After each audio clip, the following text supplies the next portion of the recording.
역대상, 역대하.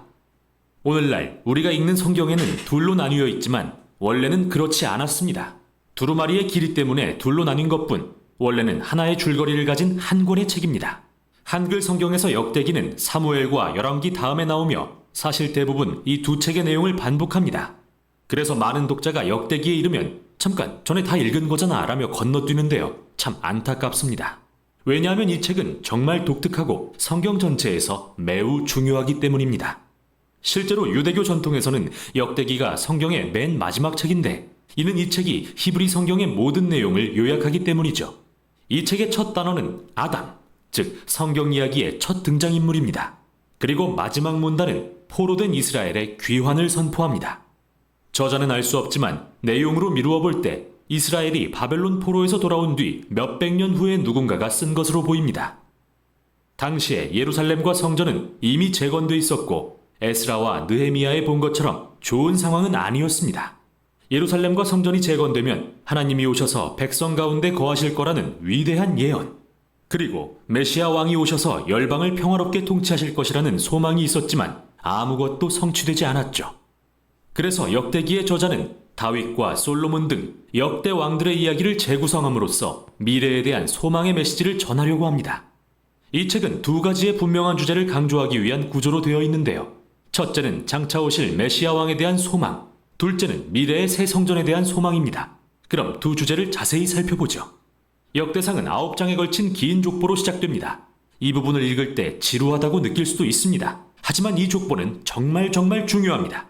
저자는 여기서 주요 인물들을 열거함으로써 구약의 전체 줄거리를 요약하는데요. 그러면서 특히 핵심이 되는 두 개의 계보를 강조하고 있죠. 먼저 약속된 메시아 왕의 계보입니다.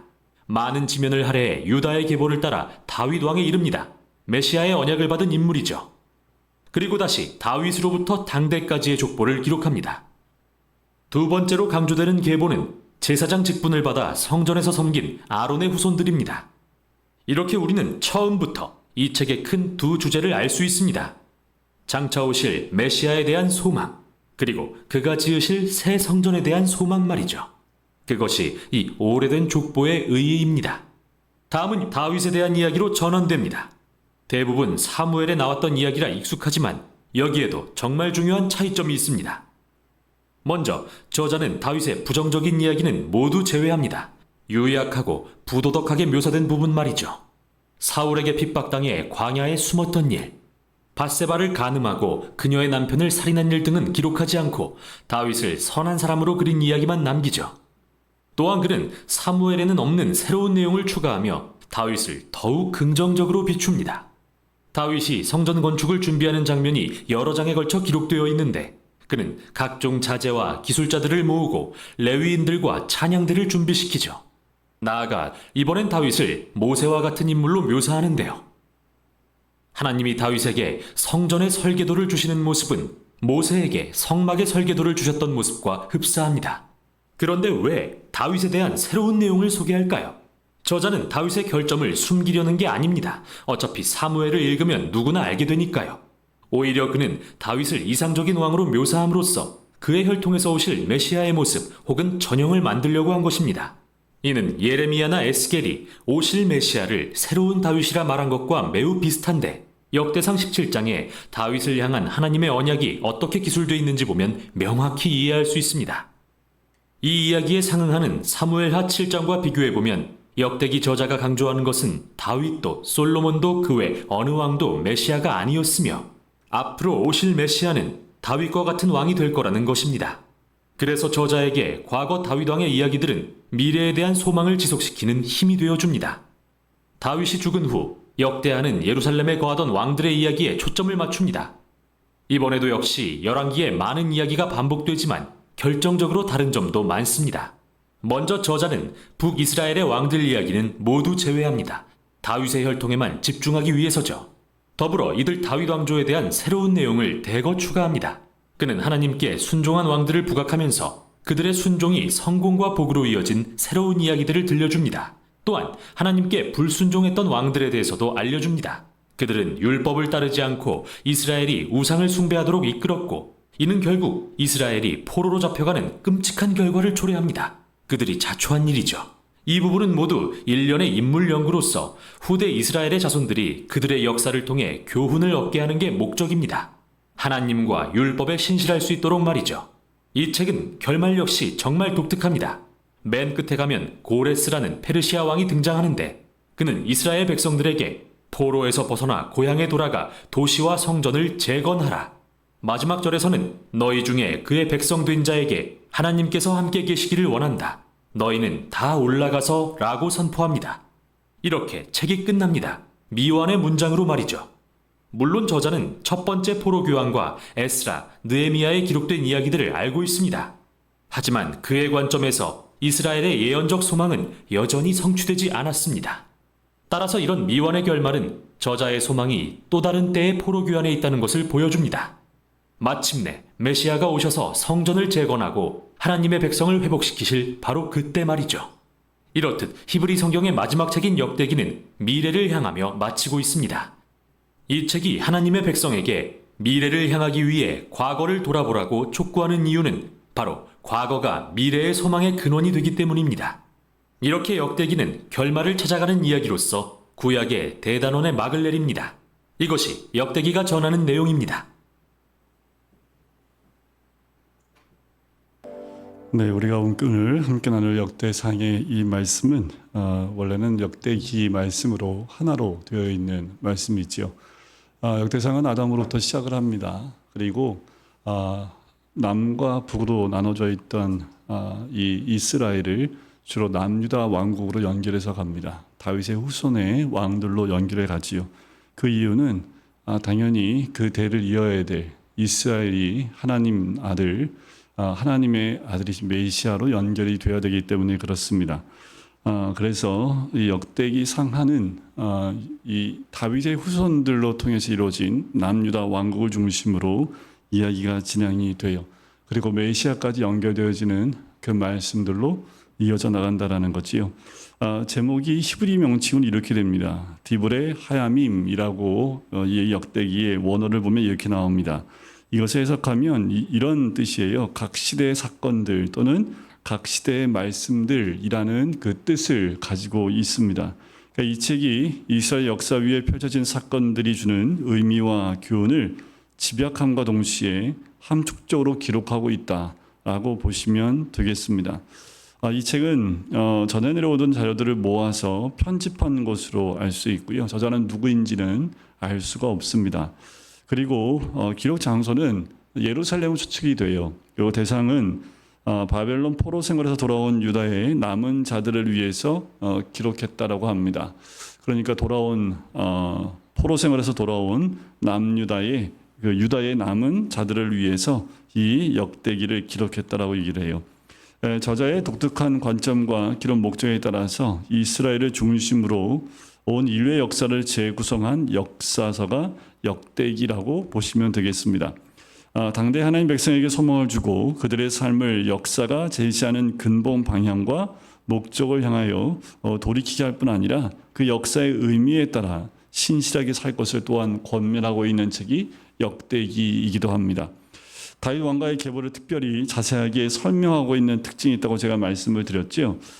창조로부터 시작해서 인간의 역사를 포괄해서 시작을 합니다. 이렇게 시작한 책은 성경에 딱 두 권입니다. 아담으로부터 시작한 두 권의 책, 누가복음도 이 아담까지 올라가죠, 족보가. 그리고 역대기는 아담으로부터 시작을 합니다. 사무엘과 열왕기는 유다와 이스라엘 왕국 모두를 기록하지만 우리 역대기에는 남유다 왕국만 기록하고 있다고 말씀드렸죠. 그리고 사무엘과 열왕기는 하나님께서 자기 백성을 어떻게 다루시고 어떻게 자신을 계시하셨는가에 관한 선지자적 관점이 주 포인트라면 이 역대기는 성전의 중심이 되어 있습니다. 그리고 그 그러니까 제사 의식에 더 큰 관심을 두고 제사장적 관점으로 이 역사를 기록하고 있다라고 보시면 돼요. 그래서 이 관점이 다르기 때문에 사무엘과 열왕기가 선지자적인 관점이기 때문에 조금 책망도 있고 말씀이 좀 직접적이기도 하고 하나님의 음성을 선지자를 통해서 선포되어지는 반면에 이 역대상하의 말씀은 제의적인 것, 성전의 포인트가 있고 더 나아가서 제사장적인 관점에 썼기 때문에 조금은 어떤 선적인 관점보다는 다윗을 통해서 이 땅에 대제사장으로 오실 예수 그리스도의 모형을 보여주고 있다라고도 보시면 되겠습니다. 아까도 그림에서 영상에도 잠깐 보았지만 모세는 시내산에 올라가서 성막에 대한 그 모든 기초를 다 하나님으로부터 듣게 되지요. 이 역대기 상에서는 다윗이 그 역할을 감당합니다. 그러니까 모세와 비견해서 다윗을 이야기하고 있고 또 모세를 이어서 여호수아가 대를 이었던 것처럼 다윗을 이어서 솔로몬이 그 대를 잇는 그 과정을 비교해서 보여주고 있다라고 보셔도 되겠습니다. 그러니까 그 승계의 원형을 그대로 삼고 있다라는 거죠. 다윗의 허물이 다 성년때 있다고 말씀을 드렸고요. 그리고 솔로몬의 통치 기록은 거의가 성전 건축에 할애되고 있다라고 보시면 되겠습니다. 그러니까 열왕기 상하에 나와 있는 그 사건들이 많이 생략이 되어져 있고요. 그리고 남유다 그 다윗의 후손의 왕들도 열왕기 상하에서는 조금 악한 왕으로 등장한 것 같은데 이 역대기 상하에서는 악한 왕이 아니라 좀 선한 왕으로 또 믿음이 회복된 왕으로 그렇게 묘사된 것도 있습니다. 그런 약간의 이 저자의 관점의 차이에 따라서 좀 기록한 부분이 다른 관점에서 쓰여진 것이 없던 일들을 만들어서 기록했다라고 보실 필요 없습니다. 관점에 따라서 어느 쪽 관점을 어느 쪽 사건을 더 크게 부각하냐에 따라서 그 쓰는 내용들이 좀 달라질 수 있다라고 보시면 될 것 같아요. 자, 우리 역대상으로 한번 들어가 볼게요. 아담으로부터 족보가 나오는데 성경에서 이렇게 족보가 길게 나오는 책은 역대기 상밖에 없습니다. 1장부터 9장까지 다 족보 예역이에요. 자, 아담에 나올 때는요, 그냥 아담이 누굴 낳고 안 하고 그냥 바로 그 다음 세대에서 연결되어져 가는 것을 보게 됩니다. 자, 족보는요, 그 자체가 구원 역사의 요약이지요. 그래서 하나님의 구원 계획이 이스라엘 역사 속에 진행되고 있다는 사실을 포로 귀환한 사람들에게 그 사람들에게 인식시키기 위해서 기록한 것이다 라고 보시면 돼요. 자, 이것이 국한되어 있는 또 포로에서 귀환한 그 사람들에게만 국한되어 있는 말씀이 아니라 이 시대를 살고 있는 우리들 이제 믿음으로써 하나님의 자녀된 우리에게도 이 족보는 유효합니다. 그래서 이 족보를 우리가 계속 봐야 될 이유, 보세요. 우리 아담, 셋, 에노스 이걸 읽는다고 해서 우리에게 뭐가 심겨지겠습니까? 그런데 이 족보를 이렇게 성경에 선명하게 기록한 이유가 무엇인지를 우리가 분명히 알아야 된다라는 거지요. 하나님의 구원 계획은 분명히 이 역사 속에 진행되어져 있고 그 이후에도 진행되고 있고 지금도 진행되어져 오고 있다라는 것을 우리에게 기록해 주고 있는 내용입니다. 자, 1장에는요, 아담에서부터 야곱에 이르는 족보가 수록되어져 있습니다. 에서에서 나오는 에돔 족속의 족보와 에돔의 왕과 족장들이 열거되어져 있는 내용이 1장에 나와 있는 내용입니다. 특별히 아담으로부터 노아 때까지 그리고 노아의 세 아들, 그 세 아들을 통해서 어떻게 민족이 이렇게 흩어지게 됐는지를 1장 1절부터 아주 짧게 16절까지 그 내용을 기록하고 있습니다. 그리고 셈에 의해서 셈이 또 노아의 그 다음 장자로서 대를 이어가지요. 셈의 족보가 쭉 등장을 해요. 셈의 족보는 어디까지 가냐면 아브라함의 족보까지 갑니다. 이게 창세기 1장부터 11장까지 나오는 내용을 족보로만 간략하게 기록하고 있다라는 거지요. 그러니까 창세기를 알고 있는 사람들은 이 족보의 이름을 쭉 읽으면서 창세기의 기록의 내용들이 이 사이사이에 다 들어갈 수 있는 거예요. 그러니까 이 족보를 통해서 창조 이후에 아브라함 때까지의 역사를 이 사람들의 이름을 통해서 우리에게 다 알려주고 있다라고 보시면 되겠습니다. 자, 그리고 28절에 가면 아브라함이 두 아들 낳죠. 그 위에도 사라가 죽고 난 다음에 그들하는 후처를 두고 또 많은 자녀를 낳지만 그들의 이름은 그렇게 중요하지 않습니다. 언약과 약속에 따라 난 이삭이 중요하지요. 그 가운데 이삭을 낳기 전에 이스마엘을 낳았던 것을 우리가 기억을 합니다. 그래서 이스마엘이 어떤지 이스마엘의 족보가 등장을 해요.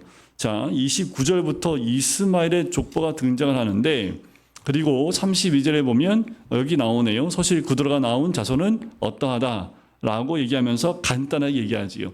그러니까 이스마엘의 족보와 그리고 그 후손 후실이었던 구드라의 낳은 자손을 아주 간단하게 이야기를 해요.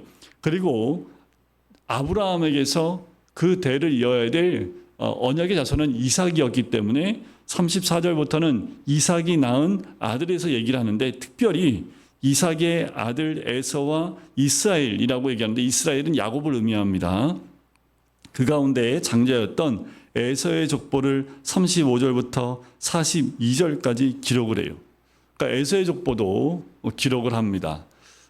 이것은 이들의 족보가 누구로부터 시작됐는지를 이야기해주고 있는 거지요.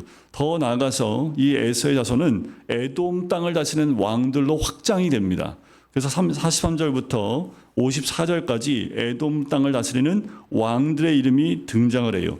43절에 보면 이렇게 나오지요. 이스라엘 자손을 다스리는 왕이 있기 전에 에돔 땅을 다스리는 왕은 이러하니라.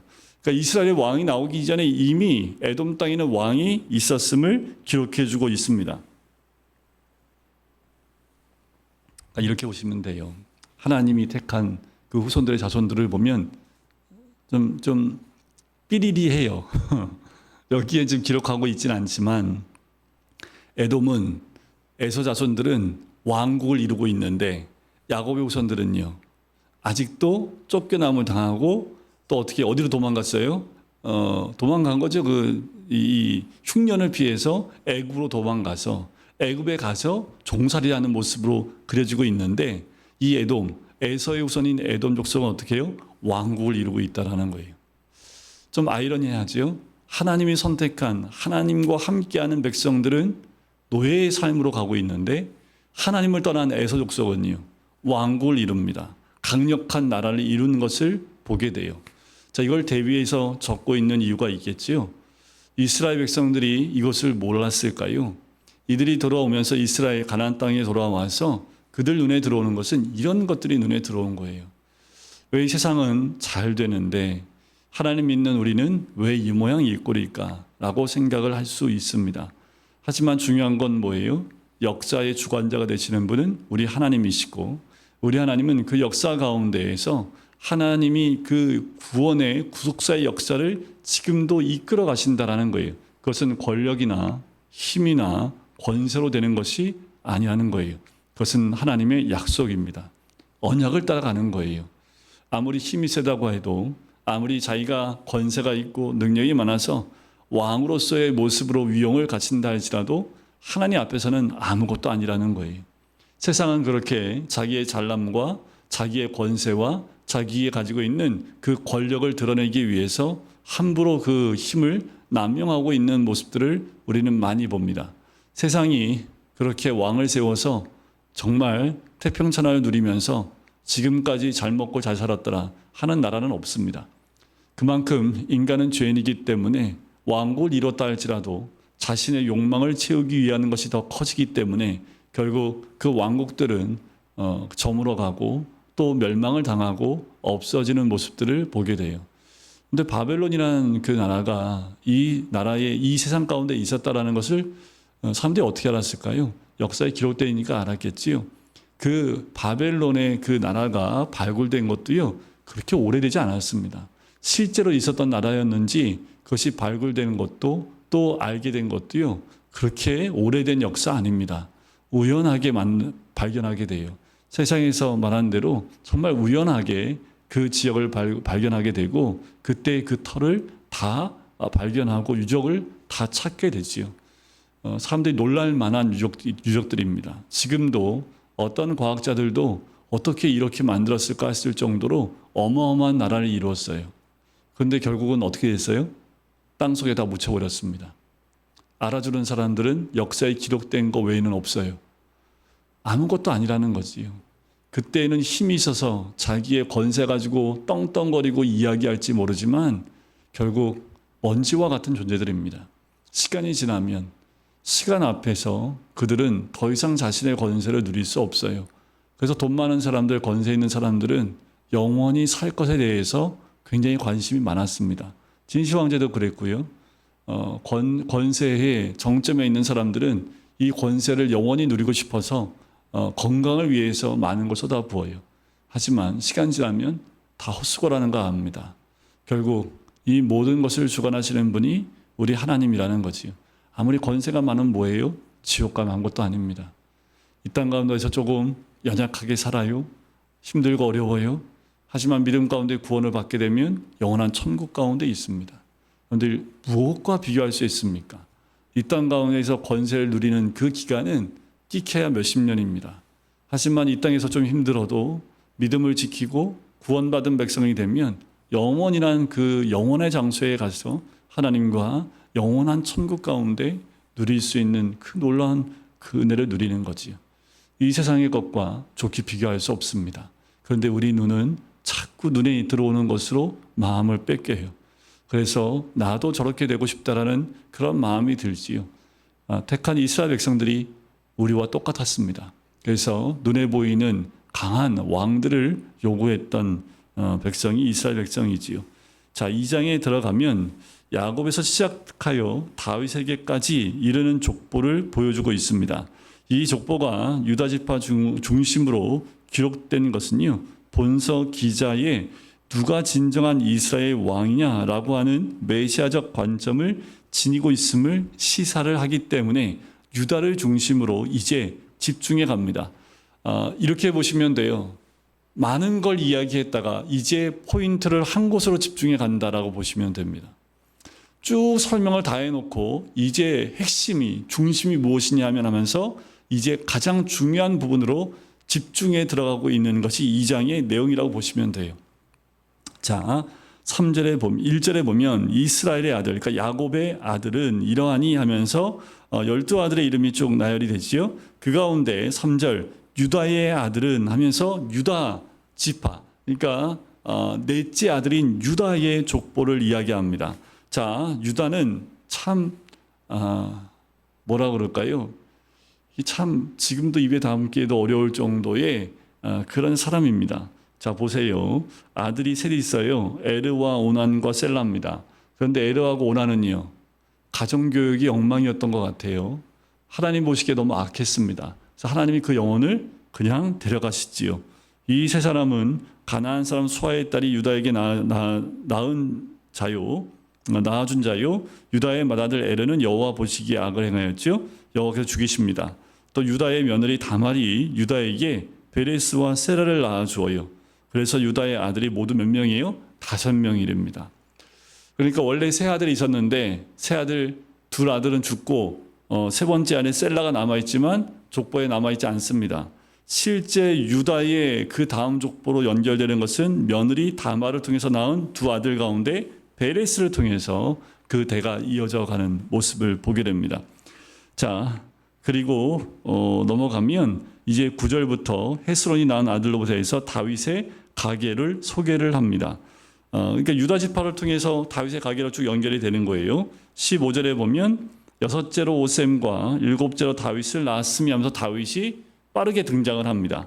그래서 2장은 유다 지파의 유다 자손들을 이야기하며 다윗 가계로 바로 들어가는 것을 볼 수 있지요.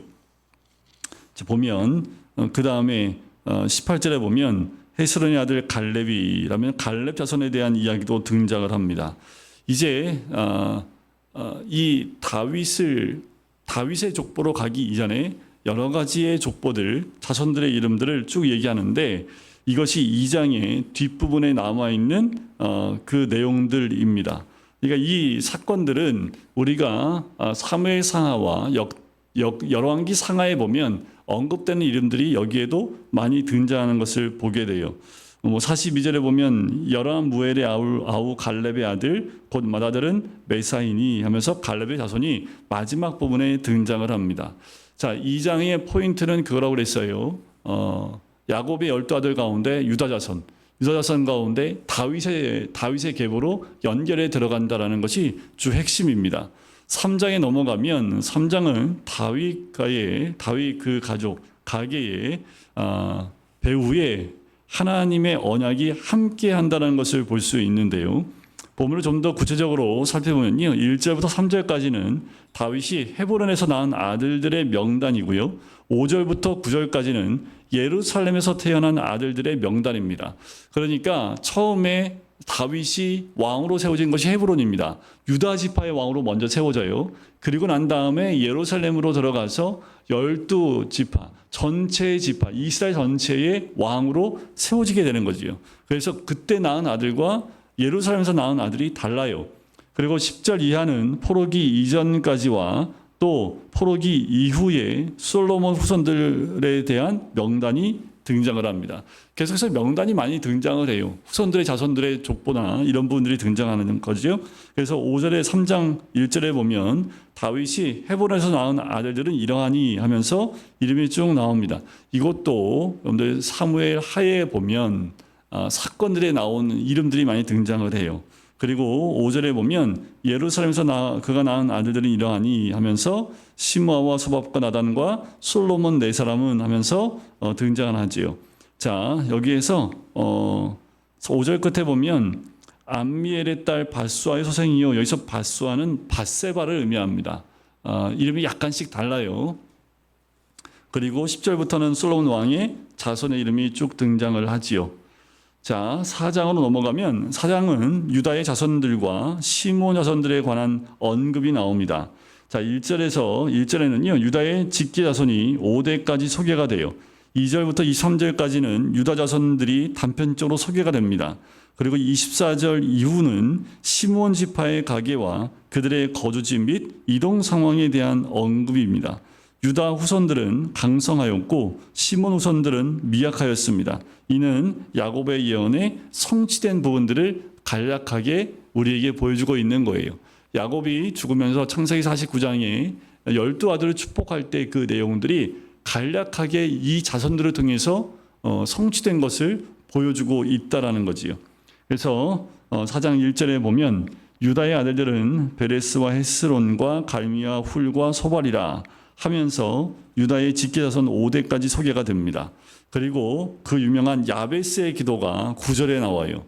자, 역대상 4장 9절에 보면 야베스는 그의 형제보다 귀중한 자라 그의 어머니가 이름하여 이르되 야베스라 하였으니 이는 내가 수고로이 낳았다 함이었더라 하면서 10절에 보면 야베스가 이스라엘 하나님께 아뢰어 이르되 주께서 내게 복을 주시려거든 나의 지역을 넓히시고 주의 손으로 나를 도우사 나로 환난을 벗어나 내게 근심이 없게 하옵소서 하였더니 하나님이 그가 구하는 것을 허락하셨더라 라고 아예 이 야베스에게도 굉장히 유명합니다. 노래로 만들 만큼도 유명하고 굉장히 유명하지요.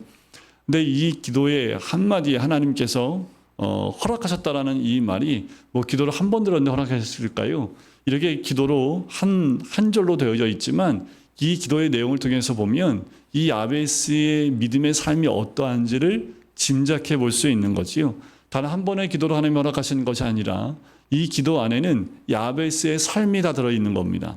그래서 이의 기도 안에는 자신의 삶의 믿음의 고백들이 그대로 다 드러나 있는 모습이다라고 보시면 돼요. 그래서 하나님이 그에게 기도를 허락해 주신 거지요. 그 이후에 11절부터는 다른 족보들의 이름이 쭉 나오고요. 24절부터 나오는 것이 시므온 자손의 이야기들이 나옵니다. 이런 부분들은 이제 아까도 말씀드린 대로 야곱의 축복에 대한 그 이루어지는 역사들을 보여주고 있는 거지요. 자, 5장에 가면 5장에서는 루벤, 갓, 므낫세 반 등 세 지파의 후손들이 소개가 됩니다. 특별히 18절부터 22절은 이들 지파들이요 연합하여 하나님을 의뢰하고 하갈 족속과의 전투에서 승리한 사실을 보여줍니다.